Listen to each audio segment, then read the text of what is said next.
Hey folks, I'm Cuz Strickland, and welcome to this episode of Tennessee Dirt, presented by Mossy Oak Properties Tennessee Land and Farm, a podcast dedicated to helping you find your favorite place. Each episode we'll talk about all things related to land ownership and conservation throughout the great state of Tennessee. And don't worry, there'll be plenty of hunting and fishing stories too. Our goal here is to help each of you live your best life in the Tennessee dirt. Hey,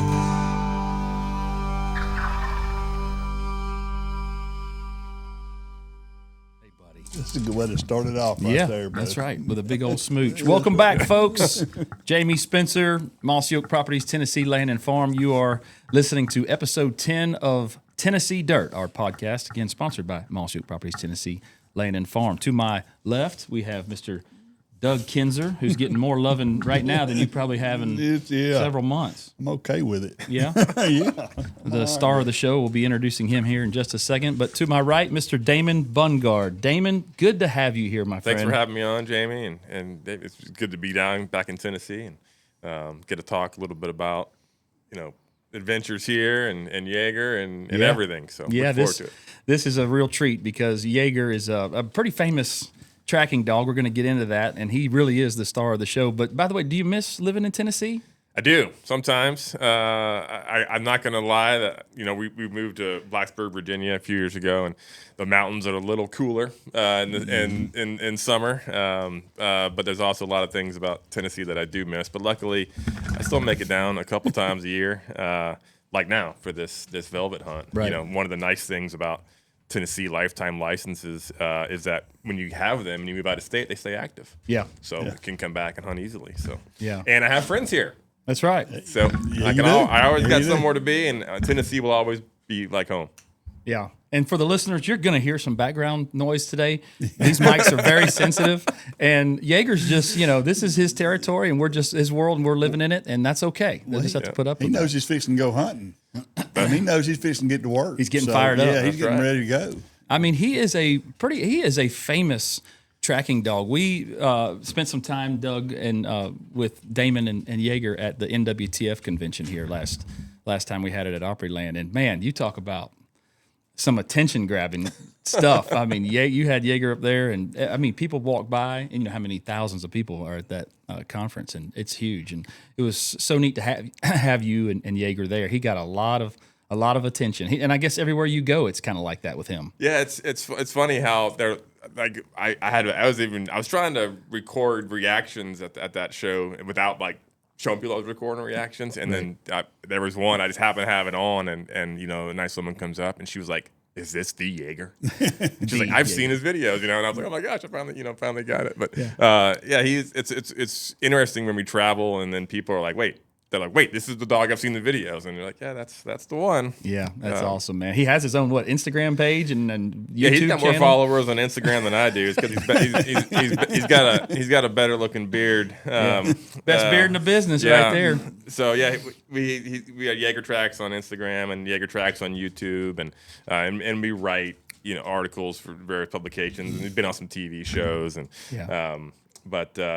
the YouTube channel is what people see because tracking it's a very real and it's a very emotional thing. You're taking a hunter from a real low point in their hunting career sometimes, and especially if they're just starting off and their first shot was maybe not the greatest and they think that they've messed up and they're not going to find it, and then when we do find it, that those emotions come out. You don't write that stuff, you don't script it. It's extremely real and raw, and so we started I started the channel actually because I learned to track, and like a lot of trackers do, there's no school for it. Right. There's different tests and there's different groups and there's things you can do, but for the most part, you kind of learn in a vacuum. And so much of tracking is knowing your dog and being able to read its body language. So I started shooting the videos just with a GoPro, police cam, just so I could go back after it was all over and see why did he do what he did when, so I could get better at what I was doing. Yeah. And then I just started seeing everything unfold, and you see the hugs and the crying and the emotions, and you see, what deer actually do when they're wounded, which isn't what a lot of times you're told that they do. Yeah. And so I was like, there's stories, educational stories. So I started putting together the videos and showing not only the wound, but then afterwards showing an on-X kind of overview of where we actually went and where the deer went and what the sign looked like. And sometimes I'll do 3D views showing where the shot went through and what organs were actually hit, and really try to help people understand the dynamics of it too. So people seem to have liked it. They responded well. People often, say how much they learned from the video. So we keep trying to do them. They're a lot of work, but when there's a good educational one, I try to take the time to edit it. And you're so good at it. And we're going to dive into that because this episode is mainly about, and what we want to do is educate some of our listeners, Doug, about tracking a deer when it's been wounded, because so many of us have been in that situation, and this is the guy and this is the dog that's going to teach us. But I do briefly want to make sure everyone understands who we have sitting here next to us. This is one bad to the bone outdoorsman. Yeah, he is. Okay, I've known Damon for a little while. I think we met several years ago, but you've got experience in so many things in the outdoors. This podcast could really be about a lot of things. You've been a major influencer in the kayaking world. You've worked in so many different outdoor genres, Damon. Really, you have. You're an amazing guy, and those topics we could probably hit on forever. But today I do really want to focus on Jaeger, the purpose, and then some stories, and then some do's and don'ts and things like that, because I think that's what our listeners really want to kind of focus in on. But do give us just a really brief background on you and how you got into all the things you kind of touch on, because I do want people to know who we have sitting here. Sure. Well, I appreciate that. So I grew up all over the world, Army brat. My father was a colonel in the Army. While I was in school at Clemson getting an engineering degree, I also got professionally sponsored as a kayaker, a whitewater kayaker, and kind of competed and traveled. And then that led to a career. I worked in the defense industry for a little bit, kind of in parallel, and then went full-time into paddle sports. So most people in Tennessee know me from Jackson Kayak. Right. I was a product and brand manager there for a long time.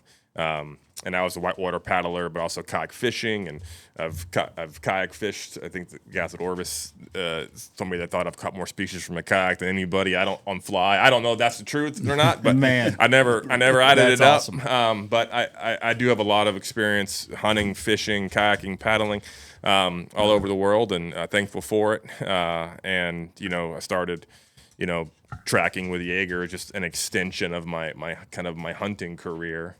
But I've worked in product, marketing, brand, and now I'm also an agent with Mossy Oak Properties in Virginia. That's right. So largely because of you. So thank you. Well, if you hadn't moved to Virginia, you'd be right here with our with our team. We missed that, but anyway, we are proud of you, and we know how the accolades that come behind this guy's name is pretty tremendous, and I just want to make sure people know that. And it's just a pleasure to have you here. Now, you're actually here because Tennessee's archery season opens tomorrow. Right, the early velvet hunt. So there's going to be probably quite a few folks sitting in a tree tomorrow in mid to high 80 temperature, perhaps, which is not always. Which is a cool spell for us right now. Yeah, it's actually. I was worried. It's dangerous, but it's a little cooler than So you have to really kind of when it's hot like that, you have to kind of really monitor him. I mean, it gets kind of tough, I would say. Very much. The biggest. There's a lot of risks to tracking dogs, and the act of tracking, heat being a huge one. Yeah. Dogs can't cool themselves; they have to pant. Yeah. And when you get that temperature that's over 80 and over 80% humidity, they just can't cool themselves by breathing. So tracking is most people don't know in Tennessee, you have to track on leash by law. Right. Yeah. And he is not a slow, methodical tracker. If you see some tracking dogs like bloodhounds, they can often, it's like they're sleepwalking, and they just plant their nose in each of the deer's footprints, and they go real slow. Jaeger's not that. Yeah. Jaeger is a freight train of muscle, and he pulls. And so that not only is he pulling me, oftentimes, especially during the early season, the brush is very thick. Mm-hmm. The deer are just staying in thicker brush. Right. Wounded deer tend to go to thicker stuff, and I have a hard time just keeping up. So he's pulling. I'm getting stuck in thick brush, and it wears them out.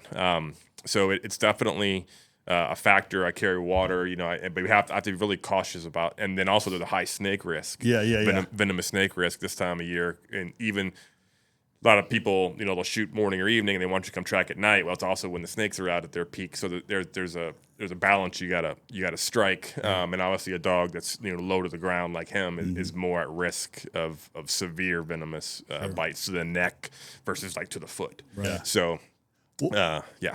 What made you what made you choose that breed? Yeah. Tell us about the breed. Yeah, so Jaeger is a Teckel, and people often like, what's that? Well, that's a working wire-haired Dachshund from European bloodlines. So in Europe, Dachshunds they're still very much used. Dachshund means badger hound, but they're in their own working class of hunting dog, and it's a dog. They're not in the sighthound group, and they're not in the scenthound group. They're their own group even in the European FCI system because they are hunters above and below ground. So Jaeger will retrieve ducks. He'll retrieve birds. He'll flush them. But they're excellent big game trackers. So a lot of places in Europe, you have to hunt with a guide by law, and by law that guide has to have a dog for game recovery. They really put a premium on using every tool possible to recover big game. So they still breed Teckels in a very strict way. And their build structure, if you look at Jaeger versus a lot of typical people's Dachshunds here, people are like, well, what mix is that? It's actually, well, he's not a mix at all. He's what a true working Dachshund is supposed to be built like. Right. So when I was looking around as primarily a big game hunter, I like to bird hunt and I like to go duck hunting. But all my friends when I go tend to have labs for getting ducks and things. But I travel a lot and kayak hunt a lot and hunt from canoes a lot, and so smaller dogs were favorable. Right. And my background is Austrian and German, so I was kind of studying, learning about the dogs. I was like, well, I want a big game dog. So the only real big game dog to have is really a tracking dog to help me in my personal hunting and to be able to help others. And so I just kind of learned about them. And I actually have a sketch of one of my ancestors in Austria from 1890 seated with his Teckel at this famous oak tree in Austria. Yeah. So That's interesting. Wow. Well, I remember at the NWTF, I mean, I'd never seen a Teckel. Right. I'd never been around one. And it was so cool, and people were coming up and petting him and everything. And I'll never forget this. I mentioned this to you earlier. He is so aware of his surroundings. I mean, he is, a regular dog, but then someone was on an RV, kids are petting him, and then someone got on the roof of the RV, and he was locked in. Yeah. I mean, he could not unfocus on that, right. And he just, his wisdom, he just seemed smarter than most dogs. My dogs were never anything like him, so. He definitely uses that brain. People always ask, what's he smelling, what's he processing? And I'm like, I don't know. I can't give him a survey. He has a hard time holding the pen, right? I don't know. I just know that whatever we're hunting, it just, once he figures out what it is we're hunting, if we're hunting birds or we're hunting ducks or we're tracking deer, he's like, all right, I'm in. He learned really early with flushing birds to stay near the guys with the shotguns. That's where the fun stuff happens. Yeah. And when I'm bird hunting with him, you can tell by his tail when he's on a quail or about to flush a quail. He'll go from tail up like this, wagging to tail straight down. So get the gun up, the bird's about to fly. And similarly, when we're tracking and he gets on turkey scent, his tail will go from a tracking tail to start doing figure eights and stuff. Really? So he has different body language based on even what we're hunting. And his favorite thing, honestly, is in his treats coming up. It's pretty soon a dove opener. His favorite thing in the world, he'll run hundreds of yards across a dove field to kill a crippled dove.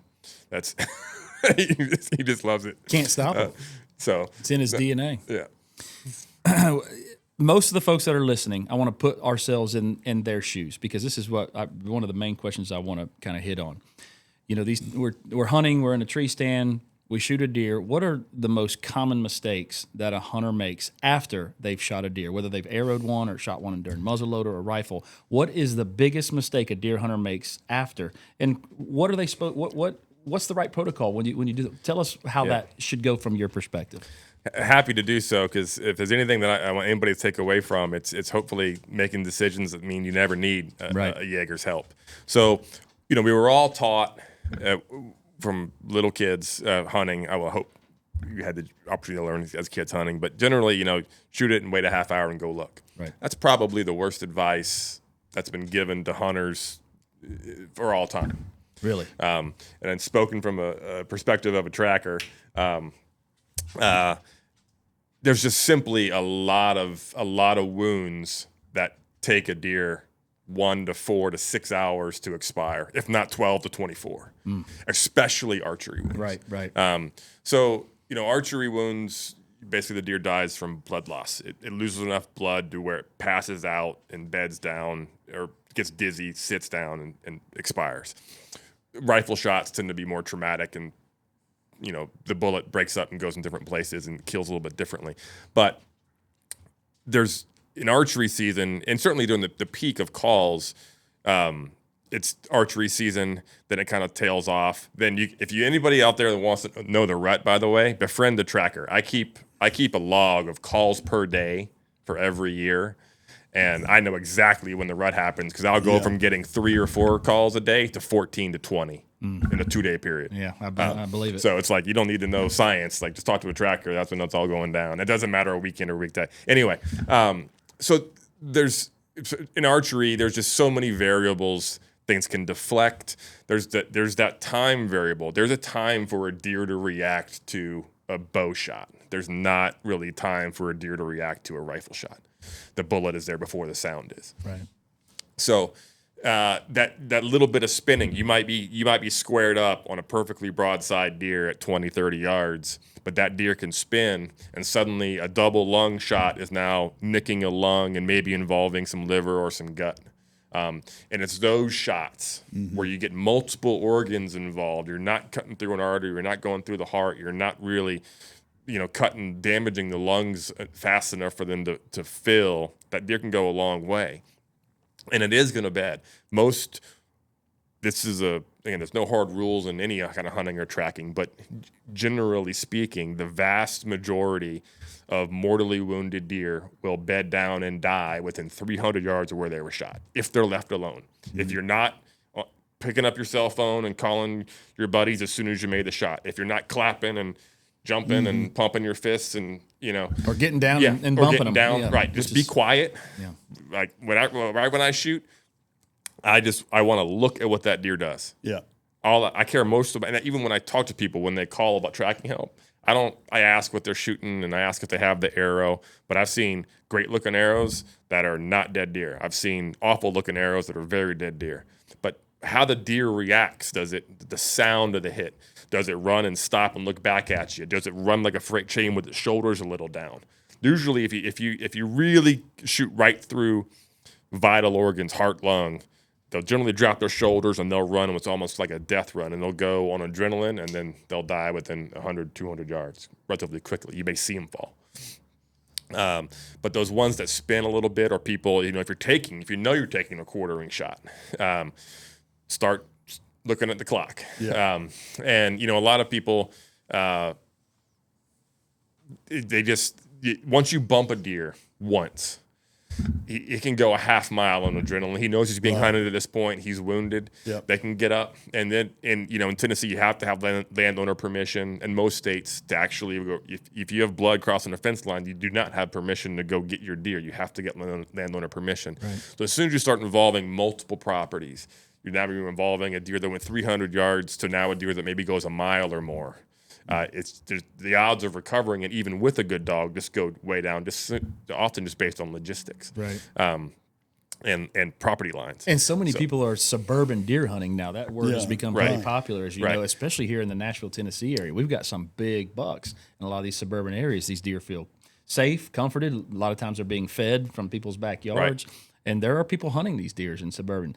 And if it doesn't die, you don't make the perfect shot, you better buckle up because you're in for. Start knocking on doors. We recovered a buck it's on the channel last year. I just got back in touch with the gentleman because it was his son. His son shot it, and we found it, and he was ecstatic. And he sent me the photo. When he got it mounted, he put it in his son's bed, laying on his pillow, and his son came home and saw his deer mount there in his bed. He's like, "Let's go." So that was a good story.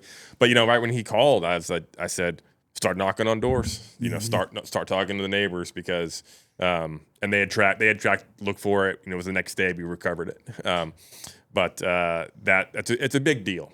And so whatever you can do to wait longer so that deer beds down, feels safe, and expires as peacefully as expiring is going to be, is the odds of recovery go way up. And you'll see it. You see deer that have gotten bumped by hunters. You see deer that have gotten bumped by coyotes. You see deer that have gotten bumped for whatever reasons. Right. But that is the one, is time. If there's anything that we can do, especially in archery season, is wait as long as you can to go look, and then don't bring everybody in your crew, because if you do need a dog, the less humans sent on scene, the better. Don't call out the football team. Hi, Christy, if you're listening. We found one for Christy many seasons ago, and she had 2 teams looked for it, the night before, the morning, and then we finally found it. Because I assume most people call you after they've exhausted their efforts to try to find the deer in a traditional manner, right? And that's probably when you get called the most. It is. A lot of our tracks are around 24 hours old. Yeah. Simply because if it's an evening hunt, the hunters, let's say they shoot it at 6 o'clock. Right. They're not. They look that evening, can't find it. Then they go back in the morning and look, can't find it. Then they're like, maybe I should get a dog. They call, and usually it's by that evening when you're back out there, looking for it. And just replay that for a morning hunt. Yeah. They'll look all day, and then they call you that night, and you go back the following morning. Yeah. So a lot of our tracks end up being around that 24 hour plus. And a lot of times too, if a hunter does know that they gut shot a deer, that's a super easy track for a dog, but you got to give that deer time. Yeah. That's the easiest track for a dog to actually track. There's very little sign for us to see, but the gut scent is so strong. It's very, very easy for a dog to follow it. So that's not, we don't see much. It's not visible. Oftentimes that fluid is clear even. But it's so potent for a dog to smell. It's super easy. I mean, I've watched some of your YouTube videos, by the way, and you've got a great YouTube channel. Anybody out there, make sure you go to YouTube. It's Damon Bungard, Outdoorsman, I know is you, but also Jaeger tracks. So I have the Damon Bungard channel, and some videos are on there, personal hunting. Sometimes Jaeger's in them, and then there's the Jaeger Tracks channel. But I've seen you literally, because you do really good at documenting your activities outdoors, especially when it comes to tracking with Jaeger. And I have watched you almost be hard on the people sometimes. You know, like, hey, I need to know if you've been over here. And, I need to know, have you got people, have you hit this area, and you're literally like, hey, stay back, let us do this thing. Is that common where you kind of have to be a little bit hard on some people that are trying to get ahead of themselves or ahead of you? And it's like, hey, sit back and let this. I've probably gotten a little briefer as I've gotten older and done more and seen more of it. But yeah, sometimes hunters are so eager they don't trust the dog like I trust the dog. Right. They want to walk in front of them, which is terrible. They want their deer so bad. Sometimes I'm just on a short time and I'm taking a track after I already feel like there's a bunch of negatives, but I've agreed to go anyway. Right. And so it's partially come from experience. I certainly there's reasons why I ask the questions that I ask when we talk on the phone, and there's reasons like once we're on the scene working. Right. Oftentimes like he won't even be on the bloodline. So like a hunter sees blood, and they're like, well, the dog's he doesn't know what he's doing because he's 20 yards off to the side. He already knows where that blood is. Yeah. He's on the downwind side and he's working it off scent. Yeah. So it's just don't worry. Like that's a thing that hunters have a hard time grasping. And it's obvious why. We're a very visual species. We need to see something to believe it. He's not looking for anything. Right. It's all nose. Scent, yeah. So and that's another thing that happens a lot and is what the excuse for tracking too soon is, rain was coming, it's going to wash the blood away. Rain helps him smell better. Is actually. That right? Yeah. So rain on a drop of blood the size of your pinky nail will actually get spread in the ground in about a 6-inch circle once the rain's fallen on it and spread it around. The moisture in the rain actually keeps the blood scent fresh and makes it easier for him to actually follow. After we track a lot of tracks after rainstorms, 24 hours after rainstorms, no problem. And he's, there's no sign, no visible sign to it to me. And that was one thing in my progression as a tracker too, was I wanted visual confirmations when we were going, oh, he's on it. And then I had to outgrow that with experience and learning back to his body language and filming him, realizing, no, this is him saying, I'm on it, like, catch up. Yeah. Come on.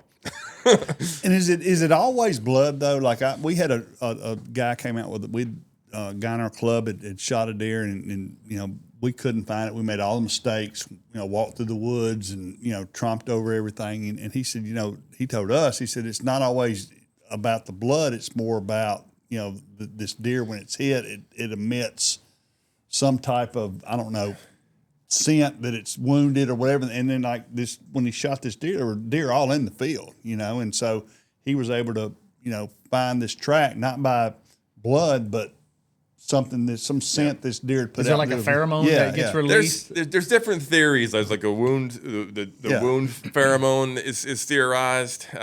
There's all deer have, it's called the interdigital gland. They have a scent gland in the middle of their hoof. Yeah. And it's kind of like a fingerprint. It's kind of like, a personal stamp. They all have an individual scent. And a lot of people think, the deer's following that. Me personally, I'm not an ultimate, believer in interdigital gland scent. Yeah. Largely because Jaeger's tracked a lot of game that doesn't have interdigital gland. So he acts the same way if he's tracking a bear, an elk, a wild boar, antelope. None of them have interdigital glands. Yeah. And he doesn't act any different. Yeah.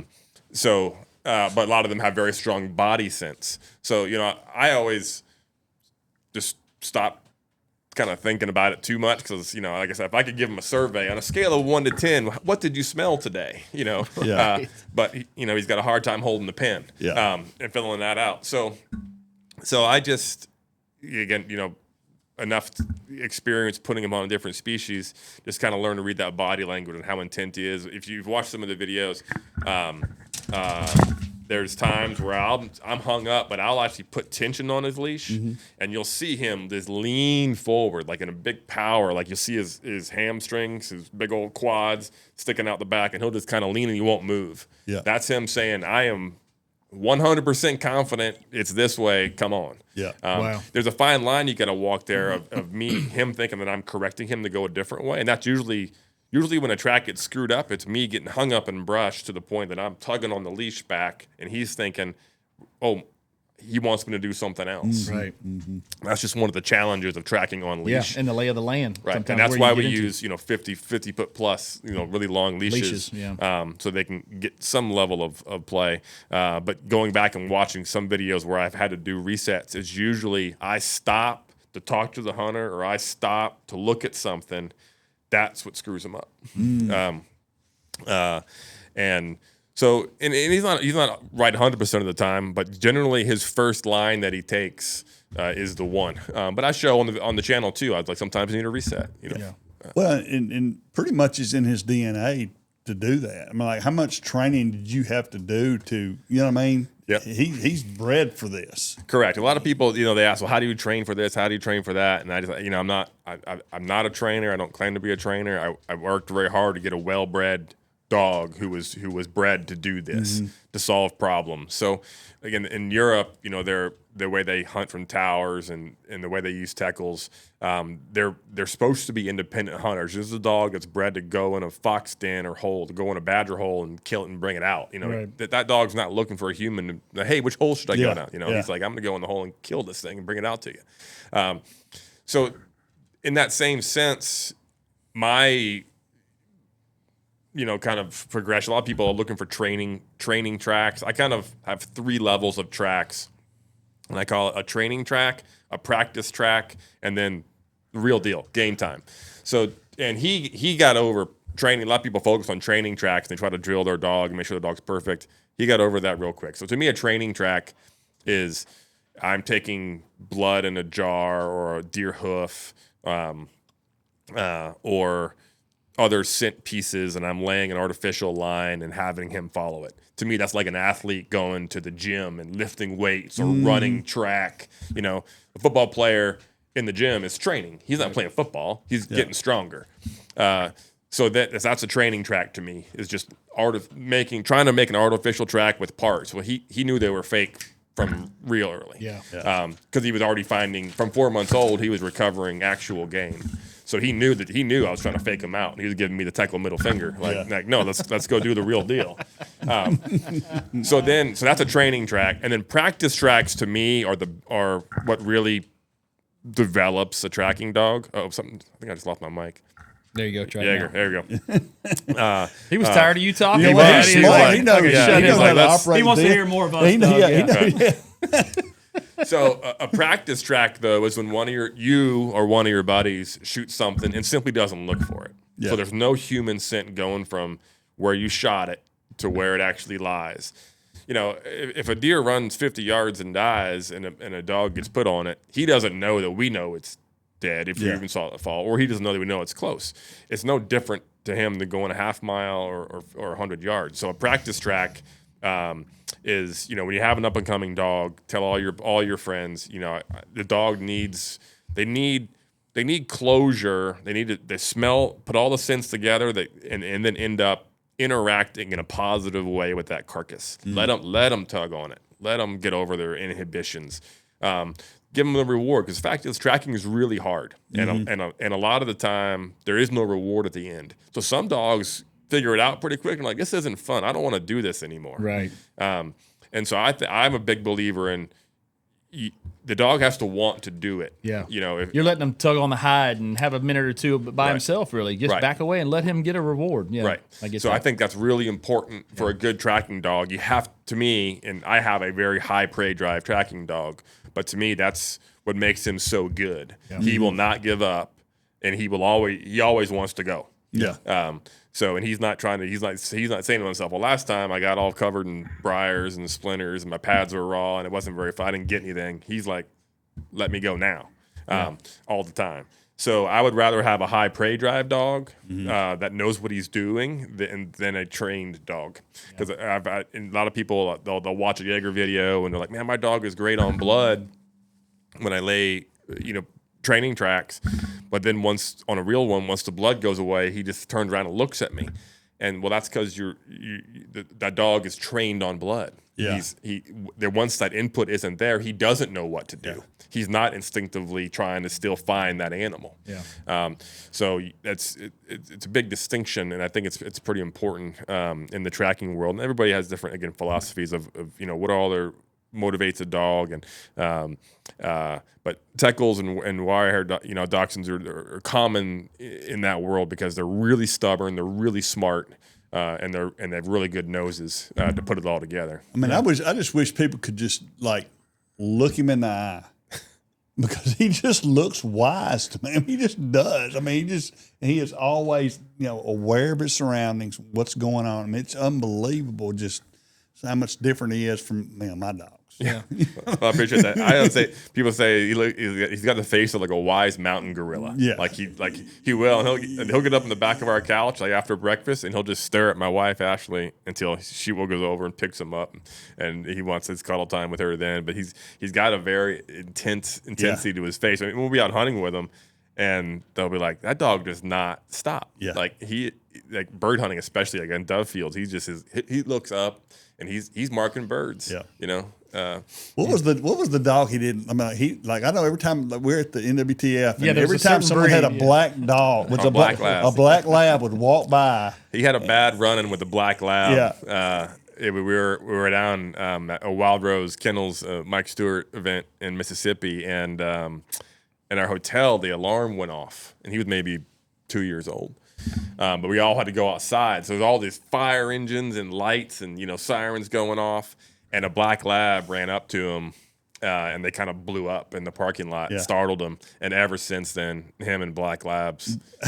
We're sitting at the booth, and at the NWTF, people got dogs, and he'd be fine. And people, When a black dog came by, when a lab came by, he was no like sir. Bowed up. Yeah. Yeah. I've shot a lot of deer in my life, and I have recovered most of them. There are certainly instances where I have not recovered a buck, and I can think of one particular instance at my farm in Watertown where I did not find a buck that I shot with a bow, and I thought I had it on film. It was a good shot. I had good blood for a certain amount of yardage, and then of course, like most people find, it disappeared. And back then, we did what was called kind of a grid search, and it was just me and my neighbor who was a farmer, and just him and I just kind of hammered it out. This was 10, 12 years ago. I feel like back then this service or tracking dogs really wasn't that popular. I didn't have anybody in my contacts in my phone to call that did this at that time. Gosh, I wish I had. But I feel like in the last 7, 8, 9, 10 years, and we even have something here now, a Facebook page, Damon, that's called the Tennessee Blood Trailing Network. We're part of it. Yep. And there's now names, and I think there's a good 15 or so names on there in Middle Tennessee that we can call. Very much. Have we found that this has kind of become more popular in areas in the last decade? It really is, and a lot of that's been through efforts. Here in Tennessee, folks kind of behind TBTN, Tennessee Blood Trailing Network, Tom Laracy, and getting the laws changed. So one of the biggest hindrances to tracking is still in some Western states. I'm going to sidebar here. If you can believe it or not, in states like Nevada, it is 100% legal to use a pack of dogs to run a bear or run a lion and kill it. But it is illegal to use a single dog on a leash to recover a deer that's already been shot. That's crazy. And that's because of old laws around hunting dogs with deer. So it wasn't until people started really going to their state legislatures to get some of those legacy deer hunting with dog laws changed and realize, wait a minute, like we have this great resource tool. So there's a group in New York, the Janenis and different. It's called Deer Search back then. This is 15. I may have ish years ago that really started lobbying states to change their laws. And it wasn't. There's been a huge ramp in the last 10 years. So there's a website called United Blood Trackers, and it's kind of the national tracking group. We're part of it too. Is it a designation that you have to get to do that? Or? You can become a member, but then they do formal tests. Okay. They have like a UBT1 test, which is an 8-hour-old tracking test, and they have UBT2, which is a 24-hour-old aged overnight tracking test, kilometer long. We've passed those tests. So they offer testing for tracking services, and you really want have a vetted team, a professional team, but they also have a national map, and on that map you can see the red states that we're tracking still isn't allowed with a dog on a leash, and it's in a few states in New England, a few states in the West, but a lot of it was we deal in property. Right. A lot of it was also concerns over controlling a dog from running on private property.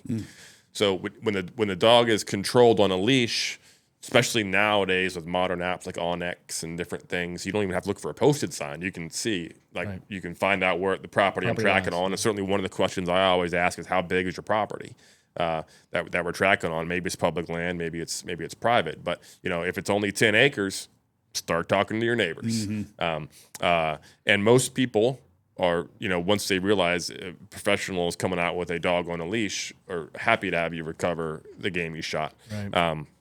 But there's a communication there. But definitely that awareness, I've personally sent raw footage to Rhode Island and to Alberta and other places so that they could literally show Jaeger videos to state legislatures to say, this is what tracking really is. Yeah. It's only common sense that this should be allowed. We're not hunting.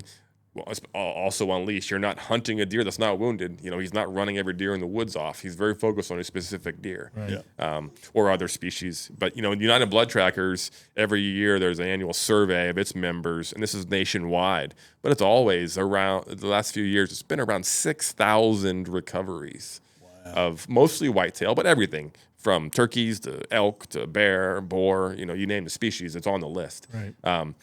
And you just think about how much meat that is. Yeah. Sure.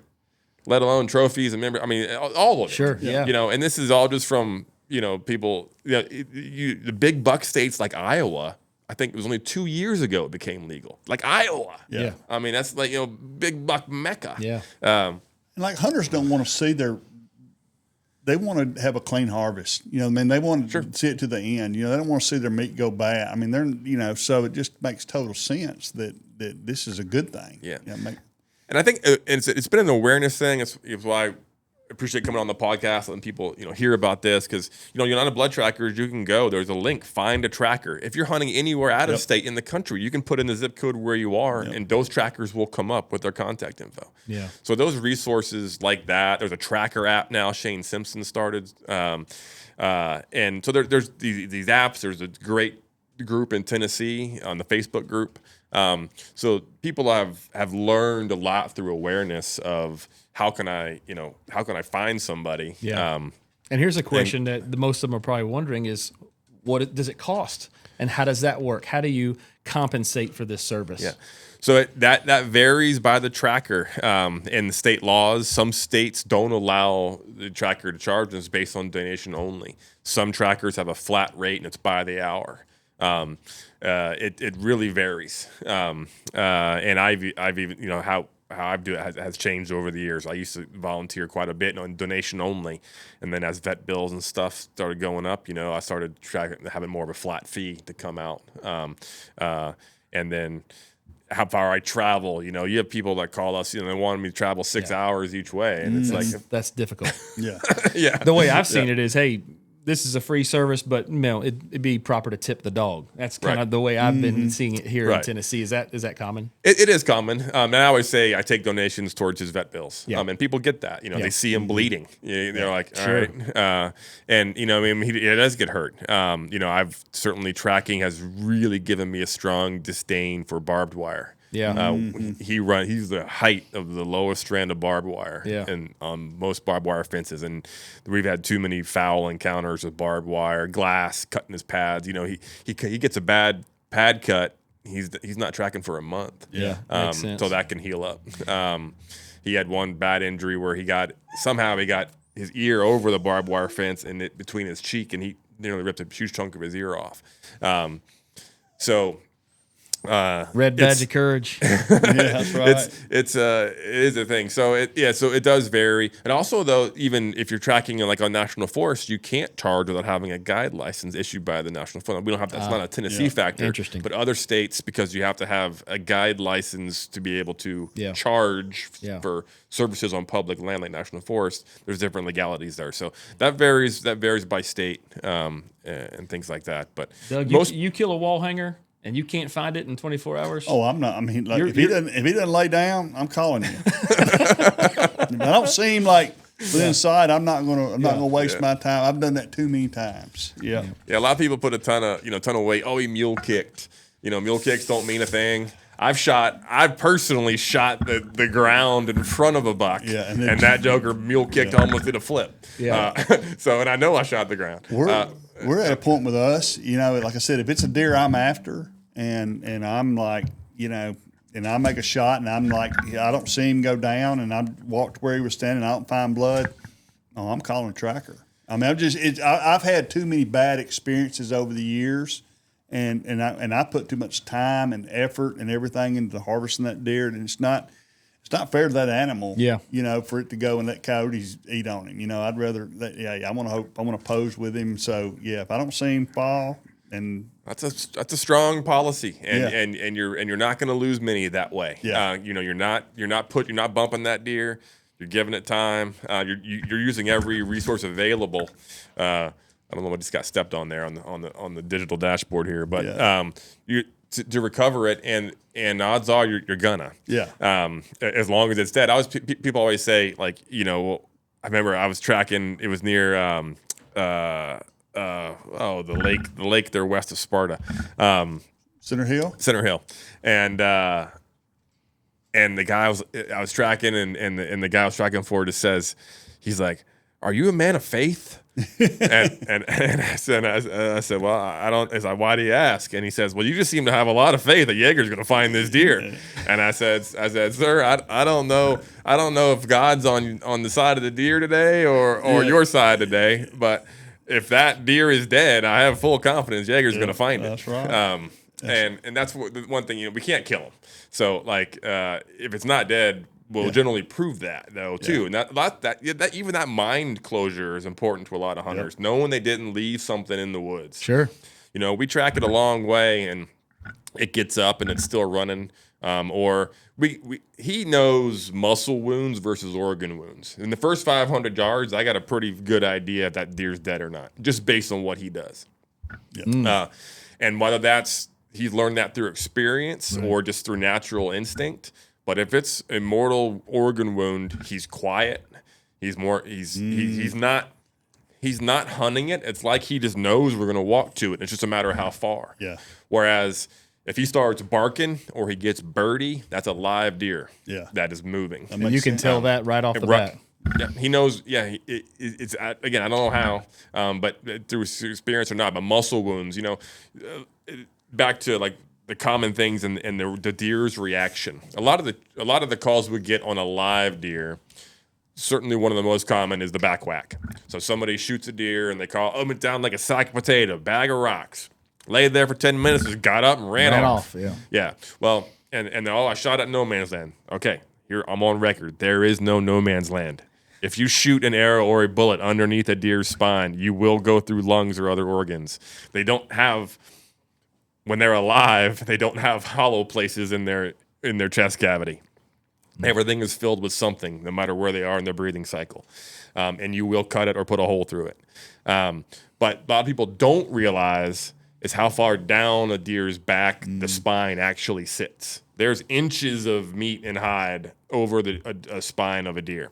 So if you send an arrow over the spine and you hit any of those spinal processes, little bones that stick up off the top of their back, it stuns them. It sends a nerve shockwave through their whole body. They will collapse. They may even flop around for a while. They may do a death spin. Death spin. They may. And then all of a sudden, the guy's like, I walk up to it and it got up and ran off. Yeah. I had one gentleman tell me that, and he was standing there with his gun, and I was like, well, why didn't you shoot it? And I was like, well, I didn't want to ruin any meat. And I was like, your meat's in the next county. That's right, yeah.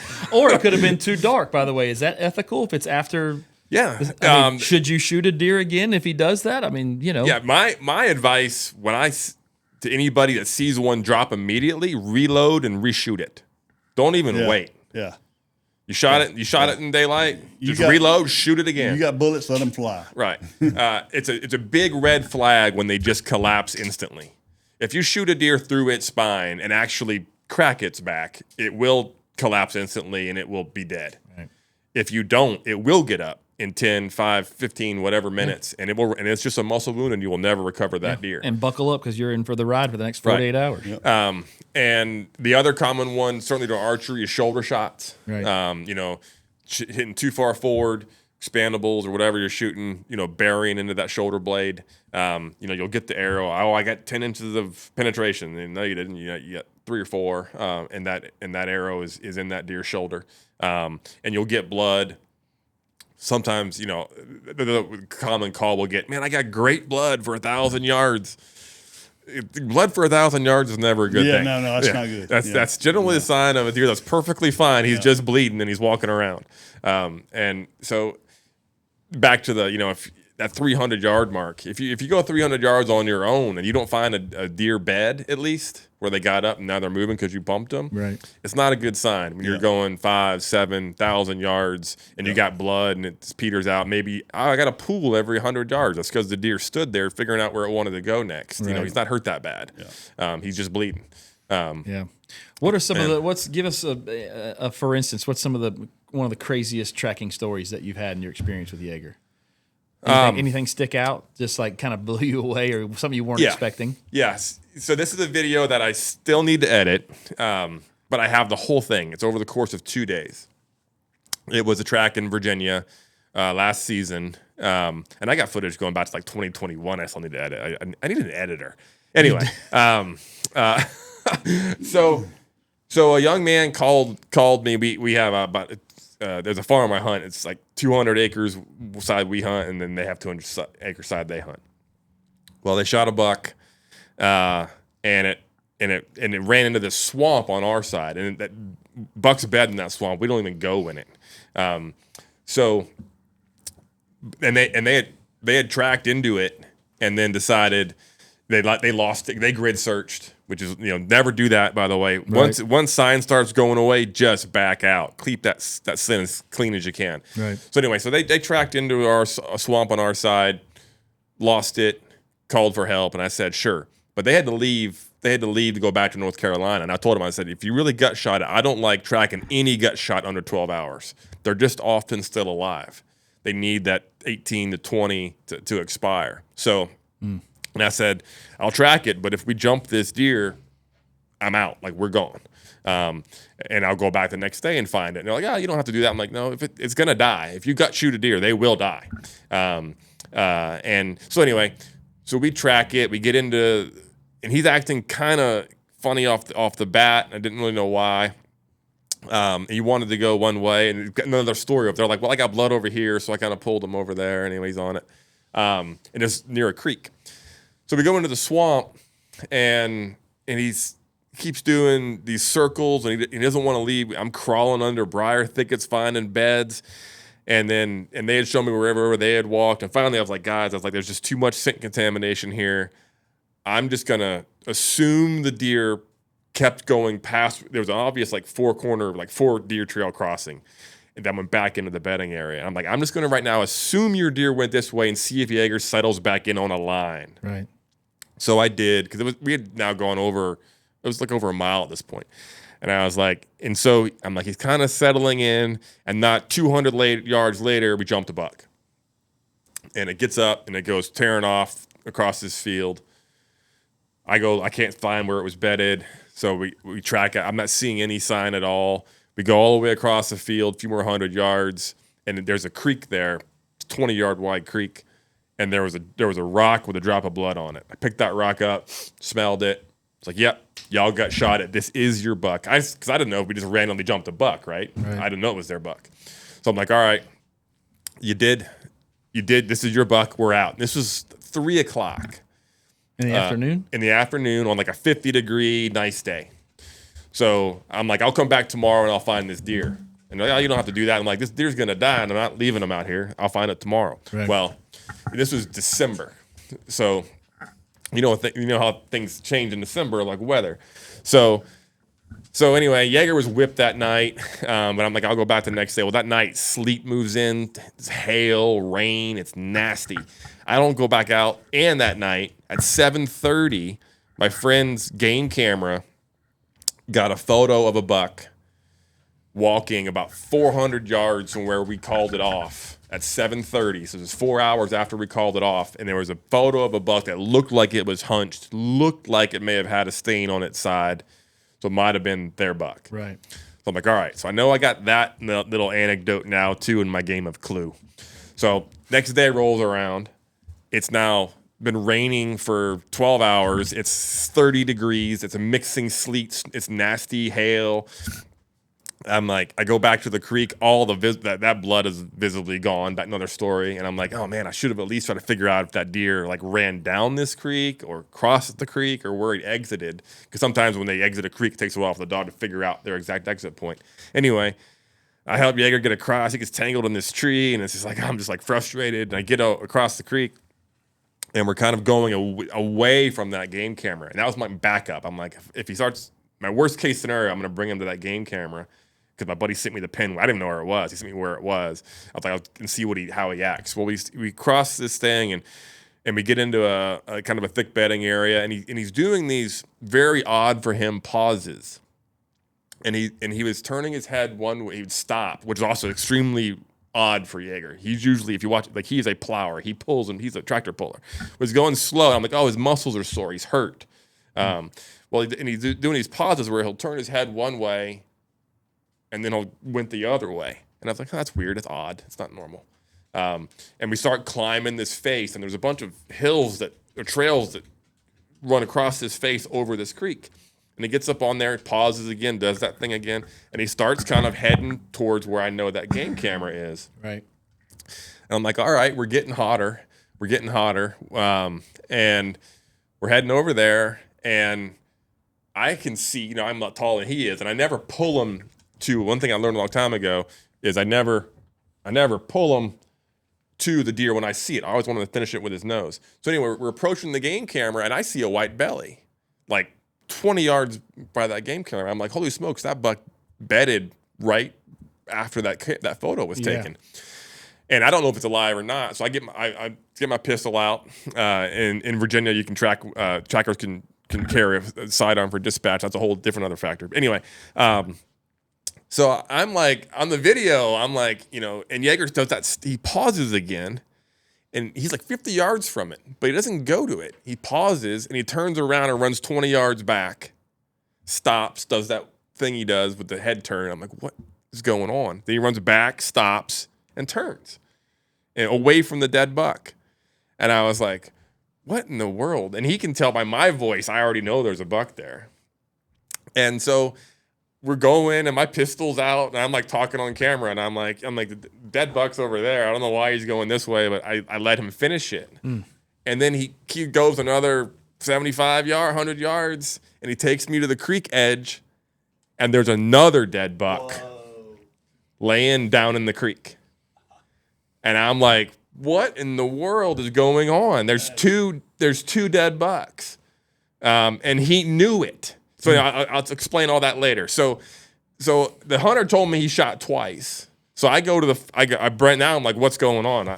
So I bring him to the buck that died in front of the game camera, and there's 2 holes in it. One straight center of mass gut shot, and the other hole was through its hide, non-lethal, just through its neck. Like back of its neck, hide. Right. And I was like, all right, I got 2 holes in this one. So then I climbed down the bluff, got into the creek with the other one, and there's just one center shot, gut shot. I'm like, okay. So there's no cell service. I climb out of there, and I called the young man in North Carolina, and I was like, hey, man, I found your buck. And he's like, no way. I was like, yeah, we found it. I was like, problem is I got 2 bucks. He's like, what? I said, you told me you shot twice. And the one that we tracked and jumped has 2 holes in it. And he said, oh, well, I shot at another one at 7 that morning, but I thought I missed it, so I didn't tell you. Oh, my gosh. Wow. So I said, well, son, you didn't miss. Your rifle is spot on. Yeah. Your aiming is a little off, but you center punched both those bucks. Should have 2 tags. And luckily he did. And I commend the young man. He drove back 4.5 hours from North Carolina to get those deer, and I helped cut them up and get them out. But it wasn't when I went back then and watched the video. So that when I said that when we started the track, he wanted to go one way, and like I got blood over here, right? And I pulled him to that. He knew there were 2 bucks from that moment. That on that first day. You didn't know it, but he did. He did. So when we finally found them, it was 30 hours after they were shot. So the reason he was doing those weird pauses where he was on the track of one, but he would pause and orient his head before he'd move. What he was doing was he was ground scenting one while he was air scenting the other one at the same time. Yeah, that's interesting. I want one of those. how do I get one of those? Yeah. Hey, Doug, in Tennessee, you can only shoot 1 buck a day. I still want one of those. I want one of those. Yeah. So that's I'm sitting on it, one, because I wanted to make sure that what the young man had done was legal. In Virginia, it is. You can shoot 2. Yeah. Because I didn't want to get him in trouble. Sure. But on the same token, I'm like, this is unbelievable. Yeah. I mean, he's blown my mind many times. But that one of and his behavior and me, like, just knowing enough about him, like, what's not right here. I would have stopped at McDonald's drive-thru on the way home and gotten a 10-pack of nuggets and give it to him as a treat. Yeah. What about the old wives' tale that wounded deer seek water when they're wounded? Is that true? No. So, deer have to drink every day. So wounded deer often end up, near water and are found in water a lot. So it's true and it's not true. But I always say if God dropped a bag of marbles on the earth, where do you think most of those marbles are going to end up? Downhill. In a low spot in water. Yeah. If you think of a moving buck as a fluid thing, a marble, as he gets weaker and weaker, if the terrain is steep, as a lot of our terrain in Tennessee is, and in the mountains of Virginia, they'll inherently, as they get weaker, get funneled into lower and lower areas just as they move. They're trying to move, and then they end up in a low spot where there happens to be water. On the same token, if they know they need to drink, they're going to move to water. So it depends on where they are, so to speak, in their process of dying. But I have recovered numerous bucks that were found because the people assumed the deer went downhill to water. I've recovered numerous bucks on mountaintops, on rocky ledges that climbed to their safe spot. Okay. If I have any hard rule about what wounded bucks do, especially mature bucks. So younger bucks and does just have a different will to live than a weaker will to live, I'd say, than a really mature, strong buck. And there's muscle and just strength factor in there too. But a mature buck will often just do whatever it can to get back to its safest bedding spot. Yeah. And that might be swimming a river, it might be climbing a mountain, it might be running across highways.